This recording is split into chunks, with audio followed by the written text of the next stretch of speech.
3 Julai salmari sangrong salni simi lai bumaruk jak jibri mutai ni ter jengiri jaka hati barsani bagai Triprahani isiri hiraboti shakti iri sabai jibri mutai rokno rifriknai misipno mechenei jibri mutai no nuyungmawo tubui faimani bagai tabuk bo hastewo bisiwo waisa hati barsani bagai khulumjagai tongkho tabuk tiprasa simiya joto bosongno jibri mutai ni thani rowai salayo te jibri tero phai gdal phayo joto tongko songlukurokno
চিনি জানো সুনসার নীলকান্ত বাজেরা ভুলে হারি তার খবর পাইছি দিবা চিনি জানো খাই সারো জাখা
আজকে তো ইফতার এবার গত বছর থেকে এবার এই ক্ষেত্রে পূজা কেমন লাগে আর পরিবর্তন কিভাবে যায়? প্রত্যেকবারের মতো খার্চি পূজা আমাদের ত্রিপুরা রাজ্যের ওয়ান অফ দ্য বিগেস্ট পুজো হিসেবে ধরা হয়, যেখানে 7 দিন ব্যাপী সমস্ত জাতি ধর্ম বর্ণ নির্বিশেষে সমস্ত লোক এক ছাতার নিচে একত্রে সবাই এসে এখানে পুজোতে এনজয় করার চেষ্টা করি সবাই। এই একটা পুজো যেখানে আমরা সবাই সঙ্গে মিলিত হওয়ার একটা চান্স পাই। এই পুজোতে এই 7 দিন ব্যাপী মানুষ তাদের সমস্ত দুঃখ সমস্ত গ্লানি সমস্ত কষ্ট সবকিছু ভুলে একত্রে ভগবানের স্মরণে আসে। এই পুজোতে সবচেয়ে বেশি লোকের সমাগম হয় ত্রিপুরা রাজ্যে। আজকে 3 তারিখ এই পুজোর শুরু হচ্ছে, আগামী 9 তারিখ পর্যন্ত এই পুজো চলবে। আমি সাব ডিভিশনাল ম্যাজিস্ট্রেট হিসেবে আমি বলছি যে আমাদের এখানে সরকারি সহায়তা প্রশাসনিক সহায়তা সবকিছু এখানে চলছে।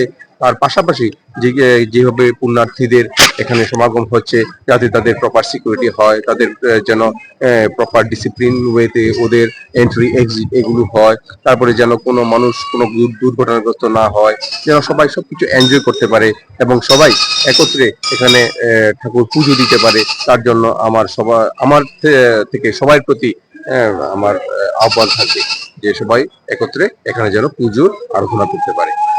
আর অনেক দূরের থেকে যদি ত্রিপুরাবাসীকে এখানে এই পূজাটা করতে আসে তা কি সহজে আর পরে পুলিশ প্রশাসনের সবকিছু সেফটি কিভাবে আমাদের এই খার্চির এই প্রাঙ্গণ আগরতলা থেকে 13 কিলোমিটার দূরে আছে, কিন্তু এটা একদম খুব কাছেই এবং আমাদের খুব কাছাকাছির মধ্যে মানুষ লজিং করতে পারে। যদি যারা অনেক দূর থেকে আসছে ত্রিপুরা যে যদি এই এনজয় করতে আসে, সেটা আমাদের পক্ষে খুবই আনন্দজনক খবর যে বাইরে থেকে যদি কেউ এখানে আসে, এবং অবশ্যই আসে, প্রতি বছরই আসে, এবং ওদের লজিং এখানে কাছাকাছি ওরা করতে পারবে। তারপরে আমাদের এখানে যেগুলো গভর্নমেন্টের লজিং ব্যবস্থা আছে ওগুলোর মধ্যে ওরা করতে পারে, যদিও সেটা খুব লিমিটেড, যদি বাইরে থেকে বেশি লোক আসে সেটা করা যাবে না। কিন্তু তা সত্ত্বেও আমরা আমাদের বুকের দরজা খোলা থাকবে, সবাইকে আমরা 2 হাতে অভ্যর্থনা জানাবো, সবাইকে আমরা বুকে টেনে নেব, সবাই যেন একত্রে এসে এখানে এনজয় করতে পারবে, তাহলে আমাদের সমস্ত পুজোর সার্থক হবে।